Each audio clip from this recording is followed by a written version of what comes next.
Assalamualaikum warahmatullahi wabarakatuh. Selamat datang kembali di channel Om Riz Official. Untuk kisah kali ini ada sebuah cerita yang berjudul Tumbal Dendam Sang Madu. Sebelum kita lanjut ke ceritanya, tekan dulu tombol like video ini dan jangan lupa tekan juga tombol subscribe channel ini. Nyalakan juga lonceng notifikasinya agar tidak ketinggalan cerita-cerita lainnya. Dan seperti apa untuk kisah kali ini? Langsung saja kita masuk ke ceritanya.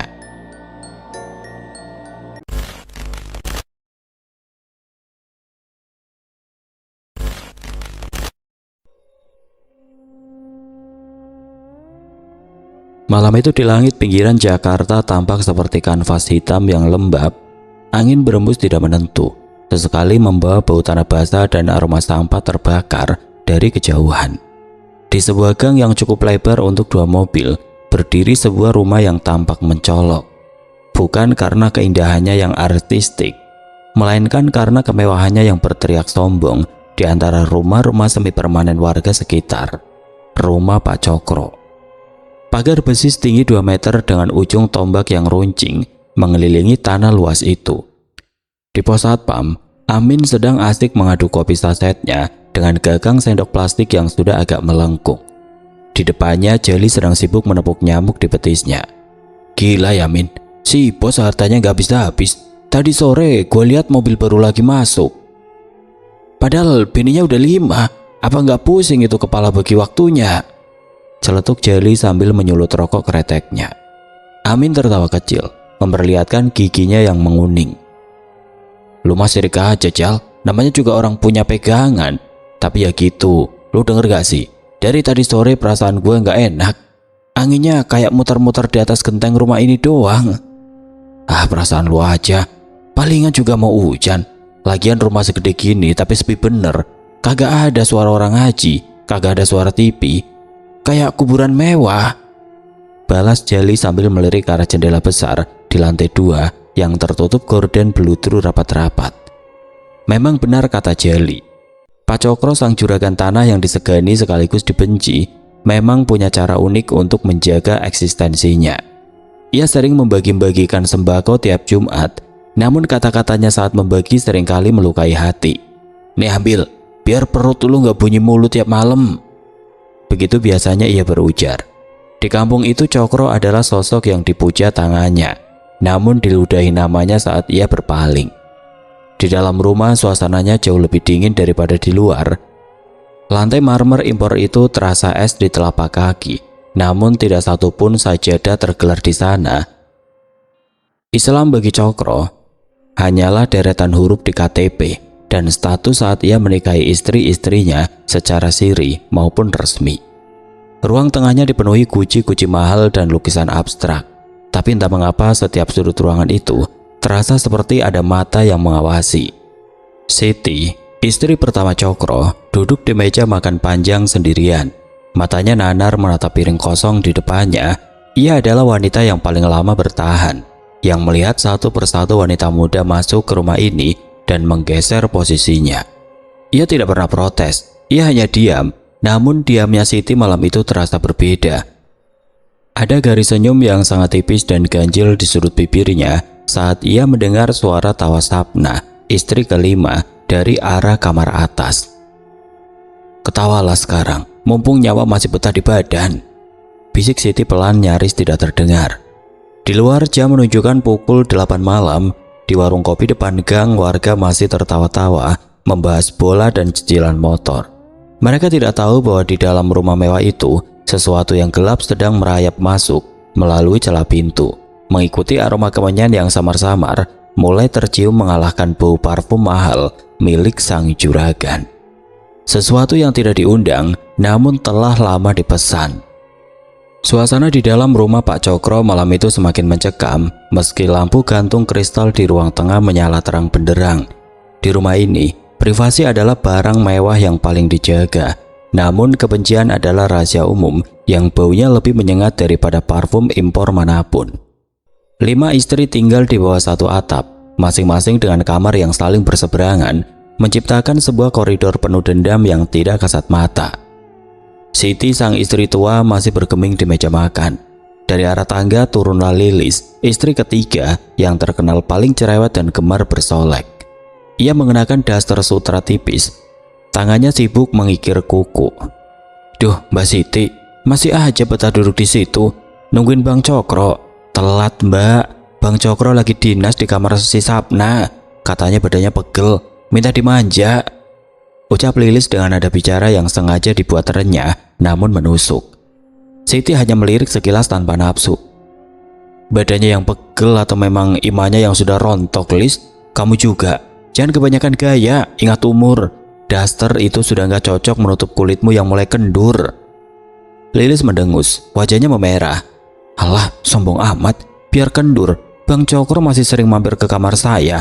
Daripada situ, sudah dianggap kayak pajangan Guci di pojok ruangan. Ada, tapi nggak dianggap." Pertengkaran kecil itu terhenti saat pintu kamar di lantai bawah terbuka. Ima, istri keempat, keluar dengan wajah pucat. Ima adalah yang paling pendiam di antara mereka. Seringkali terlihat seperti orang yang sedang kebingungan. "Mbak, kok perasaanku nggak enak ya?" Bisik Ima mendekat ke meja makan. "Dari sore tadi, aku dengar suara orang garuk-garuk tembok di balik lemari kamarku. Pas aku cek nggak ada apa-apa, tapi baunya bau amis, Mbak." Lilis tertawa kencang, suaranya melengking memenuhi ruangan. "Ah, kamu mah parnoan mah. Palingan tikus kejepit, atau mungkin itu bau badan si Sapna yang lupa mandi karena kasihkan sama Bang Cokro. Lagian, rumah segede istana begini, masa ada setannya? Setannya juga minder lihat ubin kita yang kinclong." "Tapi beneran Mbak Lilis, pas aku mau sholat maghrib tadi, maksudku pas aku mau tiduran, sajadah di lemari tiba-tiba basah kuyup. Pas aku cium, baunya kayak darah ayam," lanjut Ima dengan suara bergetar. Siti terdiam, matanya yang tajam menatap Ima dalam-dalam. "Di rumah ini nggak ada yang sholat, Ima. Jadi jangan kaget kalau sajadah itu protes karena cuma jadi alas debu. Sudah, balik ke kamarmu. Jangan bikin suasana makin keruh."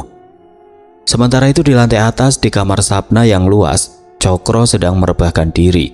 Kamar itu dipenuhi dengan aroma terapi melati. Namun entah mengapa Cokro merasa udara di sana sangat pengap.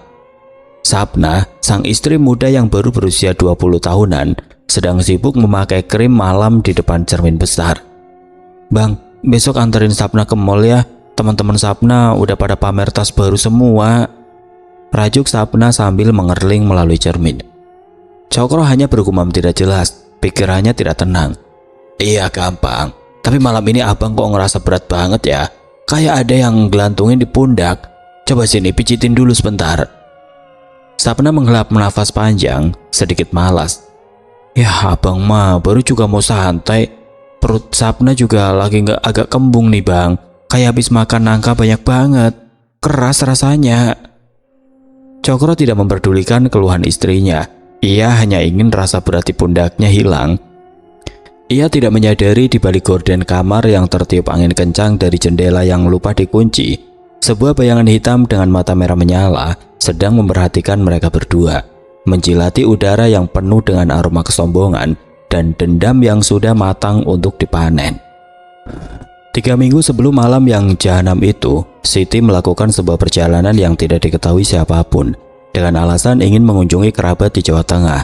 Ia justru turun dari bis antar kota di sebuah pemberhentian sepi di pinggiran Jakarta yang masih rimbun dengan pepohonan bambu. Di sana, di sebuah gubuk yang dinding bambunya sudah menghitam dimakan usia dan kelembapan, Siti mencari keadilan yang menurutnya tidak bisa diberikan oleh Tuhan maupun hukum manusia. Suasana di dalam gubuk itu sangat menyesakan. Bau kemenyan bercampur dengan bau busuk bangkai binatang yang dikeringkan. Di hadapan Siti duduk seorang pria tua dengan mata yang salah satunya sudah tertutup selaput putih. Ki Gendeng, begitu orang-orang menyebutnya.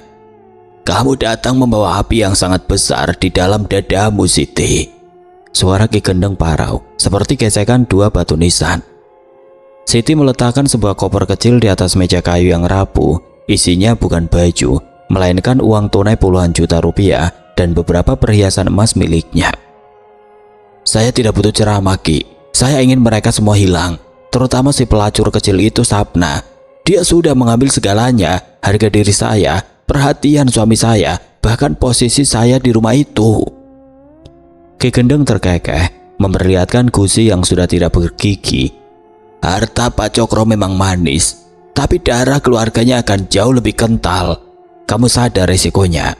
Teluh ini bukan sekedar sakit perut, ini adalah teluh pecah raga.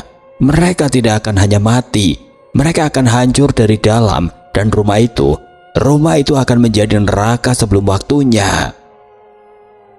Saya tidak peduli, bentak Siti dengan mata yang berkaca-kaca namun penuh kebencian. Tiap malam saya mendengar tawa mereka di atas kepala saya. Saya diperlakukan seperti babu di rumah yang saya bangun bersama Cokro dari nol. Saya ingin dia merasakan bagaimana rasanya kehilangan satu persatu, sampai dia sendiri yang memohon untuk mati. Ki Gendeng mengambil sebuah boneka yang terbuat dari pelepah pisang dan kain kafan yang sudah kusam. Ia meminta Siti memberikan sesuatu. Siti mengeluarkan bungkusan berisi potongan kuku, helai rambut, dan sisa pakaian bekas pakai milik Cokro, Sapna, Ima, dan istri lainnya yang ia ambil diam-diam. Lucu ya Siti, kata Ki Gendeng sambil mulai membakar kemenyan. Suamimu itu sombongnya selangit. Dia pikir dengan bagi-bagi sembako ke orang miskin, dosanya lunas. Padahal setan lebih suka orang seperti dia, yang hartanya banyak, tapi rumahnya kering dari doa. Setan gak perlu ngetuk pintu buat masuk ke rumah Pak Cokro, karena pintunya sudah dibuka lebar oleh kesombongannya sendiri. Ritual dimulai. Ruangan yang tadinya pengap mendadak menjadi sangat dingin hingga nafas Siti mengeluarkan uap. Suara-suara aneh mulai terdengar dari atap gubuk. Suara cakar yang menggaruk kayu dan suara tawa anak kecil yang melengking. Ki Gendeng mulai merapalkan mantra dalam bahasa yang tidak dimengerti Siti. Sebuah bahasa kuno yang seolah memanggil kekuatan dari dasar bumi paling dalam. Bawa ini, ujar Ki Gendeng setelah ritual usai, menyerahkan sebuah bungkusan kain hitam yang terasa panas saat disentuh. Tanam di bawah tangga rumahmu. Jangan sampai ada yang melihat. Setiap malam Jumat, siram dengan air cucian beras yang sudah dicampur darah ayam cemani. Tunggu sampai bulan mati, maka perjamuan akan dimulai. Siti menerima bungkusan itu dengan tangan gemetar.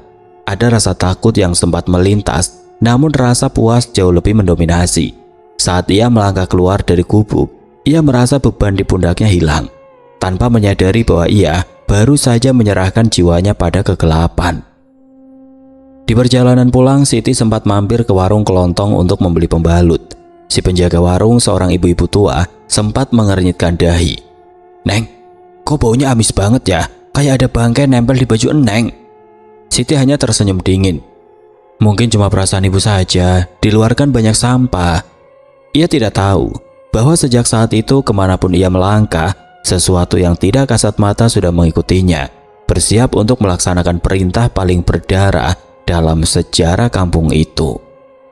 1 minggu menjelang malam berdarah itu, suasana di kediaman Pak Cokro berubah drastis, bukan secara fisik, karena lampu-lampu kristal masih menyala angkuh, namun secara atmosfer. Ada sesuatu yang berat, seolah udara di dalam rumah itu berubah menjadi cairan kental yang sulit dihirup. Bau wangi parfum mahal yang biasanya mendominasi kini kalah telak oleh aroma samar yang sangat mengganggu. Bau daging busuk yang terbakar. Di pos jaga, Jali mulai merasa tidak nyaman. Min, lu ngerasa gak sih? Ini udah 3 malam berturut-turut tiap jam 1 malam. Ada suara kayak orang nyapu di dalam halaman. Tapi pas gue senter, gak ada siapa-siapa. Bisik Jali sambil merapatkan jaketnya. Amin yang biasanya santai kali ini hanya terdiam. Matanya menatap ke arah pohon mangga besar di pojok halaman. Bukan cuma suara nyapu, Jal. Kemarin sore, gua nemu burung gagak mati di atas kap mobil bos Cokro. Perutnya bolong, tapi nggak ada darahnya. Kering kerontang kayak diisep sesuatu. Alah, mungkin dimakan musang, bantah Jali meski suaranya bergetar. Musang nggak nyesain bangkai rapi begitu, Jal. Udahlah, mending kita banyakin sholawat. Gua ngerasa rumah ini lagi diincer, timpal Amin sambil memutar tasbih kayu di kantongnya. Di dalam rumah kegelisahan merambat lebih cepat. Lilis, istri ketiga yang paling centil, mendadak berhenti bersolek. Wajahnya yang biasanya mulus kini dipenuhi bintik bercak merah yang terasa sangat gatal dan panas. Bang Cokro, lihat nih, muka saya kenapa jadi begini? jerit Lilis di ruang tengah.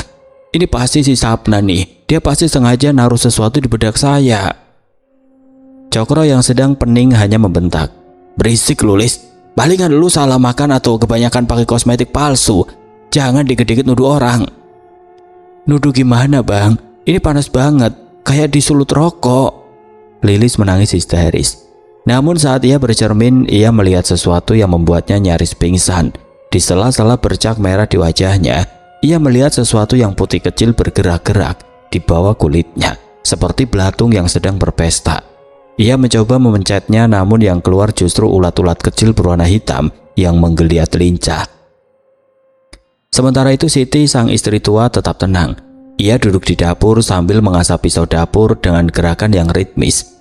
Suara asahan pisau itu terdengar sangat nyaring di telinga Imah yang lewat di belakangnya. Mbak Siti, kok asah pisau malam-malam begini? Tanya Imah pelan. Matanya terlihat sangat lelah.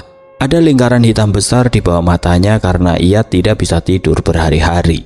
Ia terus mendengar suara bisikan di telinganya yang berkata, tarik, lepas, tarik, lepas. Siti menoleh perlahan, senyumnya dingin. Buat motong daging besok mah. Besok kan kita mau ada syukuran. Dagingnya harus dipotong rapi supaya nggak berantakan. Imah mengkerut. Syukuran apa mbak? Bang Cokro nggak bilang apa-apa. Syukuran atas keadilan Imah. Kamu nggak ngerasa rumah ini sudah terlalu penuh. Harus ada yang dikurangi supaya yang lain bisa bernapas lega. Imah berlari masuk ke kamarnya, mengunci pintu rapat-rapat. Ia merasa Siti sudah gila. Namun saat ia merebahkan diri di kasur, ia merasakan sesuatu yang basah di bawah bantalnya. Saat ia angkat, bantalnya berlumuran cairan hitam yang sangat amis. Di tengah genangan itu ada bungkusan kain kafan kecil berisi potongan kuku dan tanah kuburan yang masih basah. Di lantai atas, Cokro mulai merasakan pegel yang tidak wajar di tengkuknya. Rasanya seolah ada orang dewasa yang sedang duduk bersila di pundaknya. Berat sekali. Ia mencoba memijatnya sendiri, namun jarinya justru menyentuh sesuatu yang keras dan dingin di balik kulit lehernya. Seperti ada paku yang tertanam di sana. Aneh. Gua nggak ngapa-ngapain kok, badan kayak habis dipukuli orang sekampung. Gumam Cokro. Ia tidak sadar bahwa di bawah tangga bungkusan hitam yang ditanam Siti mulai berdenyut. Setiap denyutannya menarik energi kehidupan dari penghuni rumah itu, mempersiapkan sebuah ledakan horor yang akan mengubah malam pukul 8 yang tenang menjadi sebuah pesta kematian yang paling mengerikan di pinggiran Jakarta. Malam itu jam di dinding ruang tamu baru saja berdentang 8 kali.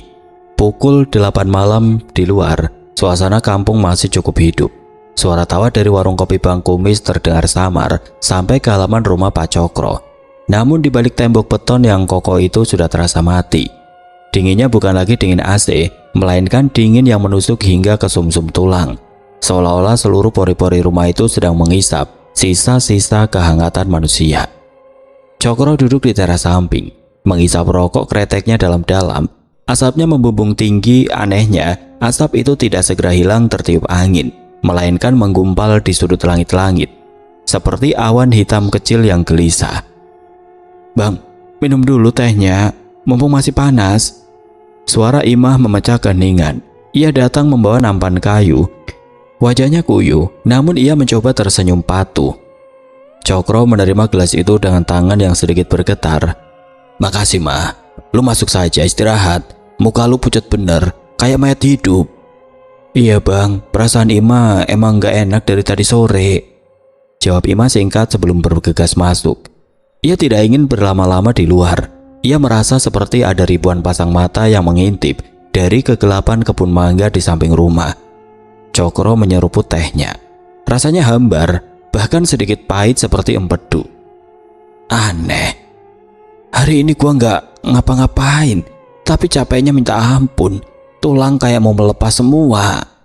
Ia mematikan rokoknya yang baru habis setengah dan memutuskan untuk masuk. Di dalam, Siti sedang sibuk merapikan gelas-gelas di atas meja makan dengan gerakan yang terlalu tenang, bahkan cenderung mekanis. Si Sapna mana? Tanya Cokro ketus. Lagi di kamarnya bang, tadi katanya perutnya agak kembung. Jawab Siti tanpa menoleh. Sudut matanya berkilat saat melihat suaminya berjalan gontai menuju kamar istri termudanya itu. "Beresin ini tehnya, berantakan," perintah Cokro sambil berlalu. Cokro membuka pintu kamar Sapna tanpa mengetuk. Di dalam, Sapna sedang duduk di tepi kasur.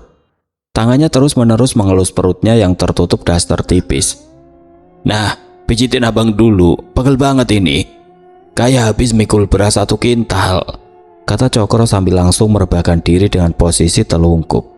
Sapna meringis. "Aduh bang, Sapna juga lagi gak enak badan. Perut Sapna melilit dari tadi, rasanya kayak ada yang melintir-melintir di dalam." "Udah, jangan banyak alasan, pijit dikit aja biar abang bisa tidur." Dengan helaan nafas berat, Sapna naik ke atas kasur dan mulai memijat punggung suaminya. Tangannya yang mungil mulai menekan pundak Cokro. Namun baru saja 2-3 tekanan, Cokro sudah berteriak, "Ah, pelan-pelan dong, lu mau bunuh gua apa gimana?" Sapna terkejut. "Lah, ini juga udah pelan banget bang, cuma pakai ujung jari ini mah." Sapna mencoba lebih lembut lagi. Gerakannya kini hanya seperti membelai, hampir tidak ada tekanan sama sekali. Namun setiap kali ujung jarinya menyentuh kulit punggung Cokro, suaminya itu merintih seolah-olah kulitnya sedang disayat oleh silet yang berkarat. Aduh, berhenti. Nah, sakit banget. Lu megangnya gimana sih?" Cokro berbalik dan duduk dengan nafas tersengal. Keringat dingin sebesar biji jagung mulai membanjiri keningnya. "Sumpah bang, Sapna cuma pegang dikit." Kalimat Sapna terputus. Ia tiba-tiba memegang perutnya sendiri dan mengerang keras. Bang, perut Sapna." Pandangan Cokro terjatuh pada perut istri mudanya. Matanya melotot. Di bawah daster sutra itu perut Sapna yang tadinya rata tiba-tiba terlihat membuncit. Bukan buncit seperti orang kekenyangan, tapi membusung kencang seperti balon yang terus-menerus dipompa dari dalam. Lu hamil? Perasaan tadi sore nggak segede itu?" tanya Cokro dengan suara bergetar hebat. "Nggak tahu bang, sakit banget kayak ada yang gerak-gerak di dalam," jerit Sapna. Ia mulai berguling-guling di atas kasur. Perutnya kini sudah sebesar bola basket. Dan yang lebih mengerikan, kulit perutnya mulai meregang hingga menjadi transparan. Dari balik kulit yang tipis itu, Cokro bisa melihat sesuatu yang runcing seperti kuku-kuku tajam yang mencoba mencakar keluar dari dalam rahim istrinya. Bau amis darah bercampur bau busuk bangkai mulai membesar keluar dari pori-pori kulit Sapna, memenuhi kamar yang mewah itu dengan aroma kematian yang pekat. Suara jeritan Sapna malam itu bukan lagi suara manusia. Itu adalah lengkingan yang saking tingginya sanggup memecahkan gelas pajangan di atas nakas. Kamar yang tadinya rapi kini berubah jadi panggung kegilaan. Sapna berguling ke lantai, kukunya mencakar-cakar ubin marmer hingga patah dan berdarah. Sementara perutnya terus membesar secara tidak logis. Setiap detiknya perut itu bertambah lebar seolah-olah ada pompa yang menyuntikkan gas busuk ke dalamnya. "Bang, tolong bang, panas, di dalam ada yang gigit bang," teriak Sapna dengan mata yang mulai memerah. Seluruh pembuluh darah di matanya pecah seketika. Cokro terpaku di pojok kasur. Nyalinya yang biasanya besar sebagai juragan tanah menciut seketika. "Siti, Ima, Lilis, sini cepat, tolongin si Sapna," teriak Cokro parau. Pintu kamar terbuka lebar. Istri-istri yang lain masuk dengan wajah pucat pasi. Lilis yang melihat perut Sapna sudah sebesar bakul nasi segera menutup mulutnya dan muntah di tempat. Ima jatuh terduduk sambil merapalkan doa-doa pendek yang berantakan karena lidahnya keluh.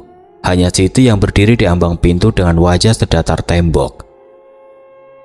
"Min, Jal, masuk sini," perintah Cokro pada saat pamnya yang baru saja sampai di depan pintu kamar dengan nafas terengah-engah. "Waduh Gusti, itu perutnya kenapa begitu Pak?" Jali hampir terjatuh melihat pemandangan di depannya. Kulit perut Sapna sudah menjadi sangat tipis, nyaris bening, memperlihatkan gumpalan-gumpalan hitam yang bergerak liar di dalamnya. "Jangan banyak tanya, panggil Pak Ustadz, bawa kemari, sekarang," bentak Cokro. Jali langsung balik kanan dan lari sekuat tenaga menembus kegelapan malam menuju ujung kampung.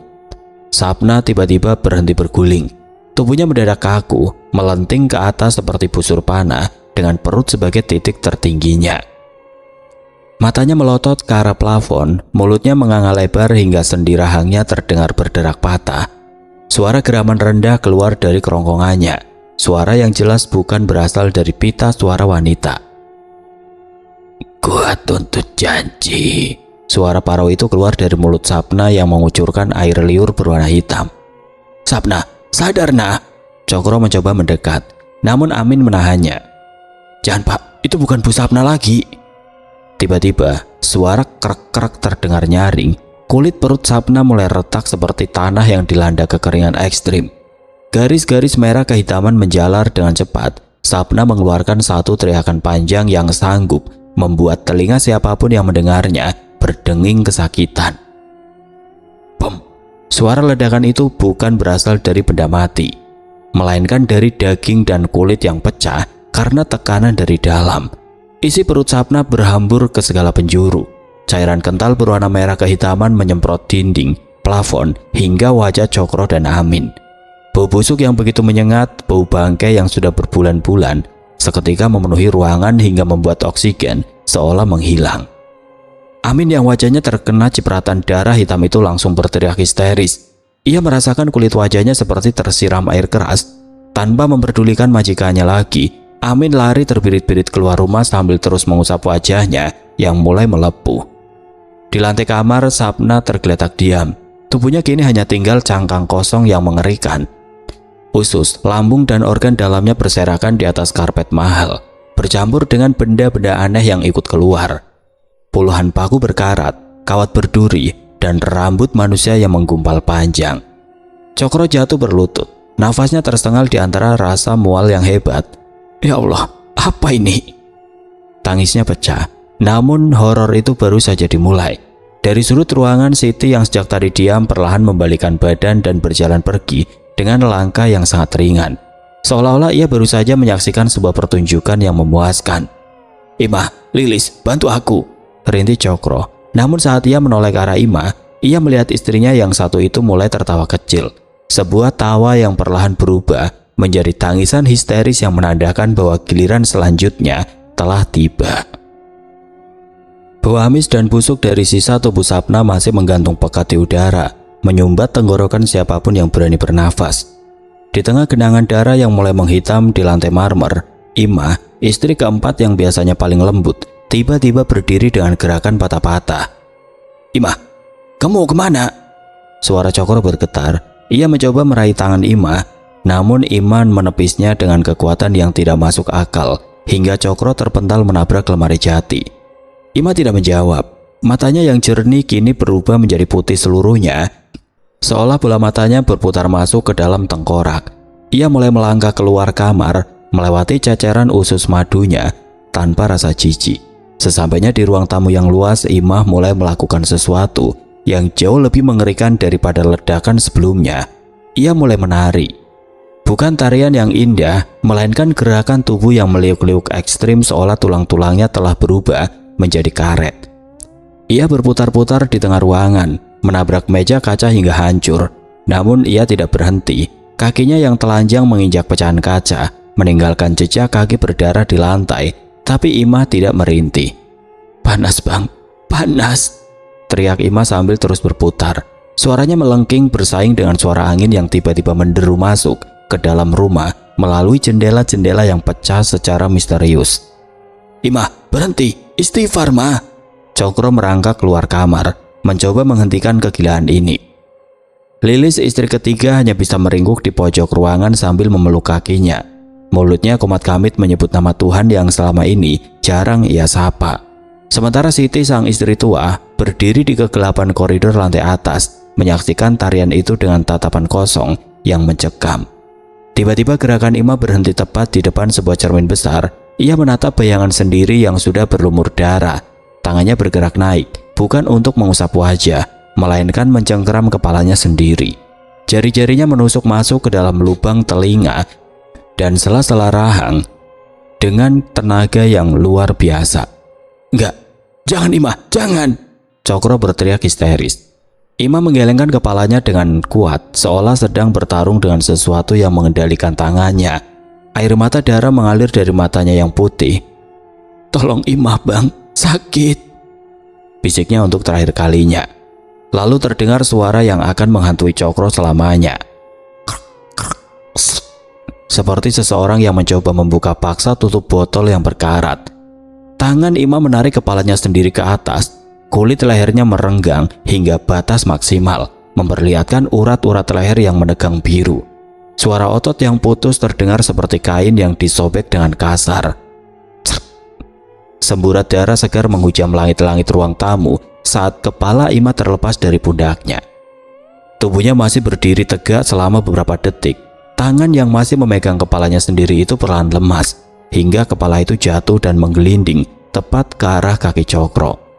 Mata kepala itu terbuka lebar, menatap Cokro dengan tatapan menuduh.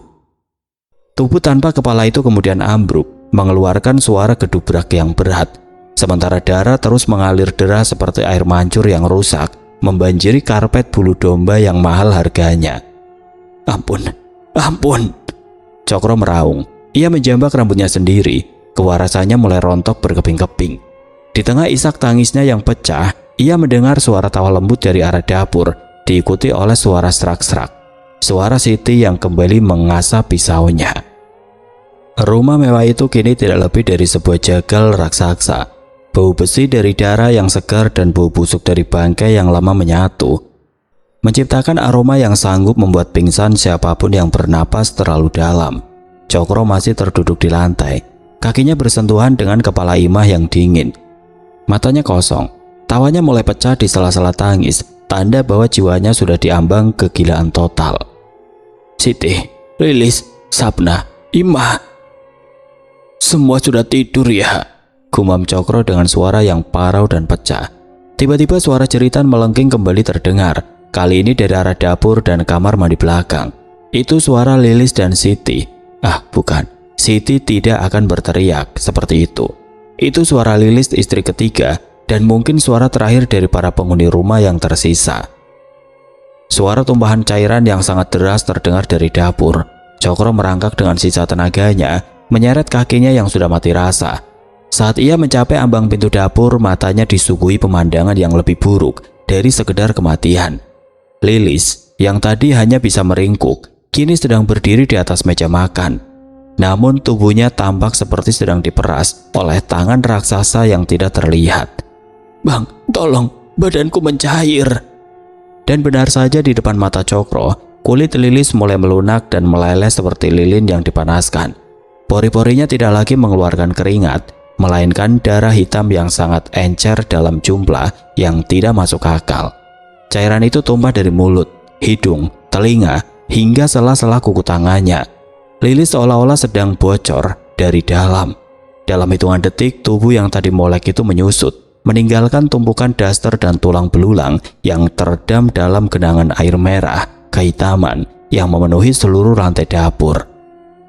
Cokro memalingkan wajahnya, ia ingin muntah namun perutnya sudah kosong. Di sudut dapur ia melihat Siti, istri pertamanya itu berdiri tenang di depan wastafel, memegang sebuah gelas kristal yang diisinya dengan darah yang mengalir dari meja makan. Mbak Siti, apa yang kamu lakukan? Bisik Cokro gemetar. Siti menoleh, wajahnya tetap cantik, namun matanya memancarkan kegelapan yang tidak berdasar. Aku cuma bersih-bersih bang. Bukannya abang suka rumah yang bersih? Bersih dari perempuan-perempuan yang sudah mengambil tempatku. Lihat bang, sekarang tinggal kita berdua. Siti mendekat ke arah Cokro, langkah kakinya membuat suara kecipak di atas genangan darah. Tapi Ki Gendeng bilang, pembersihan ini gak akan lengkap kalau akarnya gak dicabut. Dan abang adalah akarnya. Siti tiba-tiba terdiam, tubuhnya menegang. Ia menjatuhkan gelasnya, wajahnya yang tadi tenang mendadak berubah menjadi penuh ketakutan. Ki, kenapa saya? Kita sudah sepakat. Teriak Siti ke arah sudut ruangan yang gelap. Tidak ada jawaban, kecuali suara tawa parau yang seolah bergema dari balik tembok. Tiba-tiba Siti terjatuh, ia mulai mencakar lehernya sendiri, matanya melotot, rupanya sang dukun tidak berniat menyisakan saksi Siti. Sang pemesan teluh kini menjadi korban dari perjanjian gelapnya sendiri.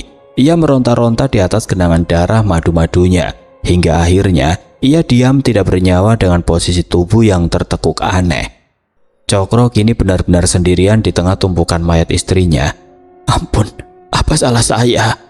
Teriaknya histeris ke arah plafon rumah. Tiba-tiba lampu kristal di atasnya berkedip hebat lalu mati total. Dalam kegelapan yang pekat itu, Cokro merasakan sesuatu yang hangat dan kental mulai merayap naik dari tenggorokannya. Sesuatu yang besar, berdenyut, dan sangat pahit. Ia tersedak, tangannya mencengkeram lehernya sendiri. Ia mulai merasakan serangan terakhir dari teluh pecah raga itu. Serangan yang ditunjukkan tepat ke jantungnya. Suara derap langkah kaki yang terburu-buru memecahkan dengan mencekam di halaman rumah Pak Cokro. Jali kembali dengan nafas yang hampir putus, membawa Pak Ustadz yang tampak bersahaja, namun gurat wajahnya memancarkan ketegasan. Begitu melewati pintu gerbang, Pak Ustadz menghentikan langkahnya sejenak. Beliau memejamkan mata, bibirnya mulai bergerak cepat merapalkan doa. Astagfirullahaladzim, Jal. Rumah ini sudah bukan lagi tempat tinggal. Ini sudah menjadi sarang setan yang lapar, bisik Pak Ustadz dengan nada berat. Begitu pintu depan sudah tidak terkunci itu didorong, bau busuk yang sangat kuat menghantam indera penciuman mereka.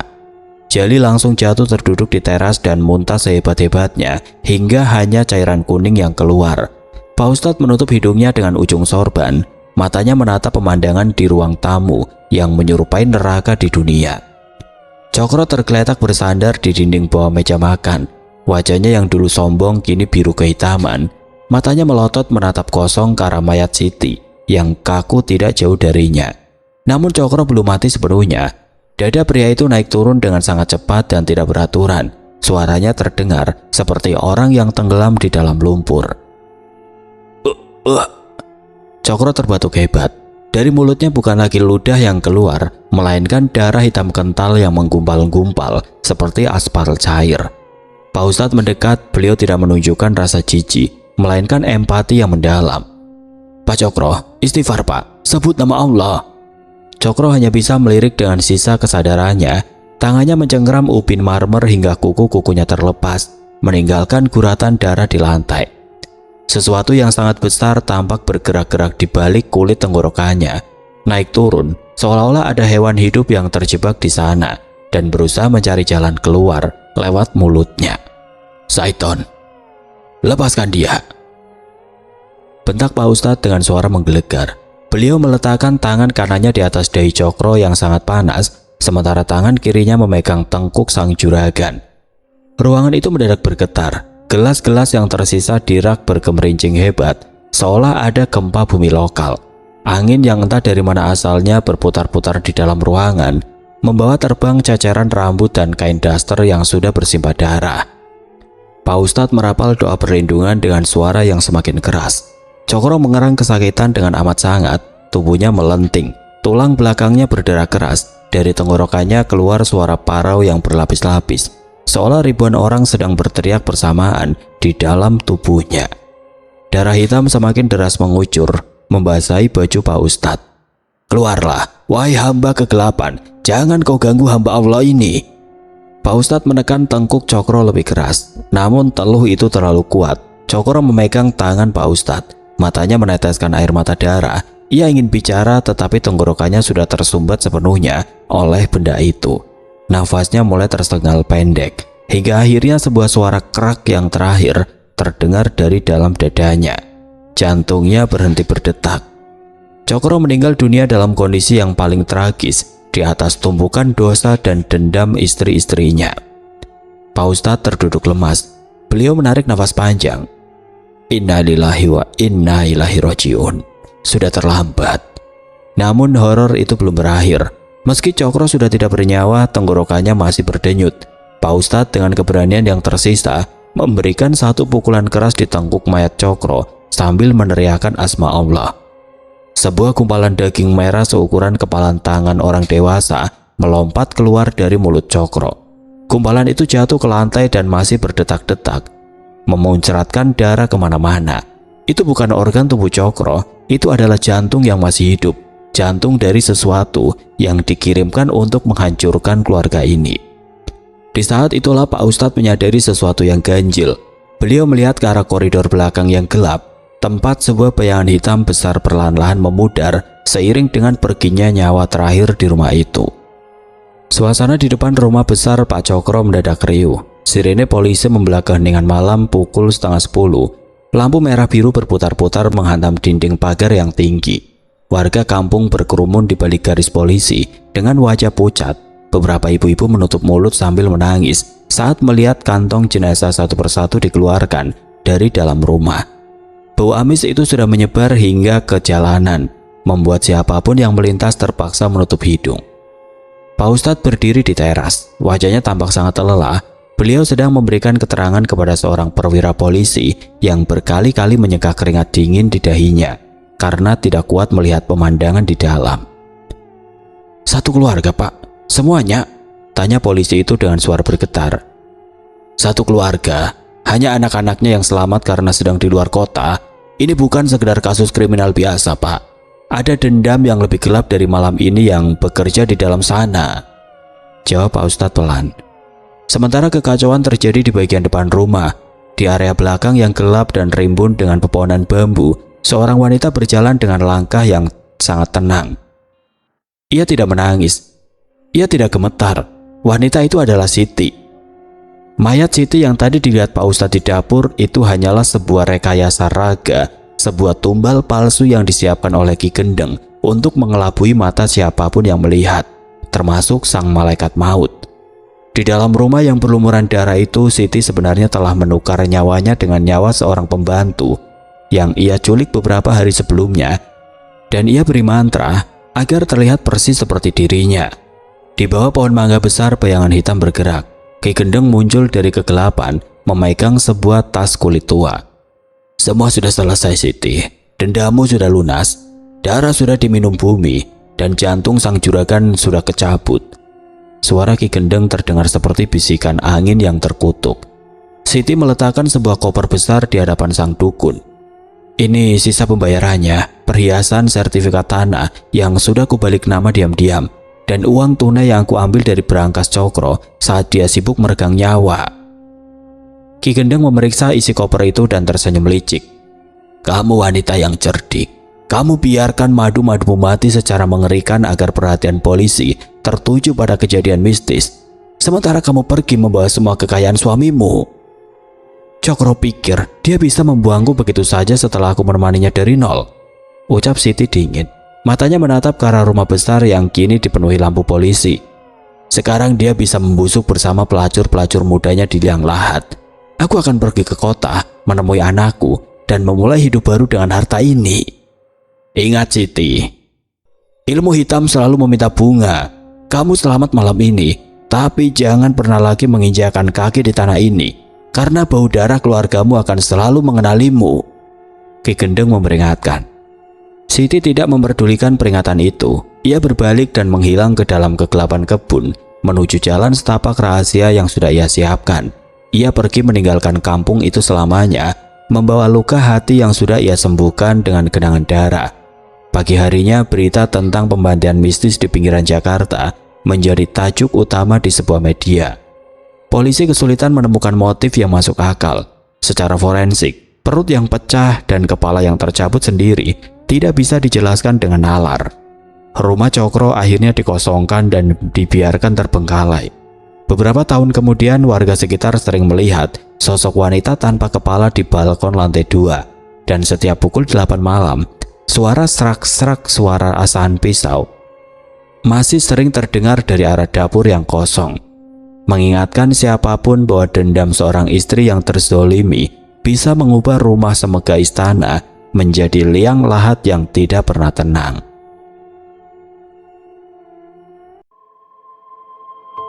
Oke teman-teman, sekian untuk kisah kali ini. Bagaimana menurut kalian tentang kisah ini? Tulis komentar kalian di kolom komentar.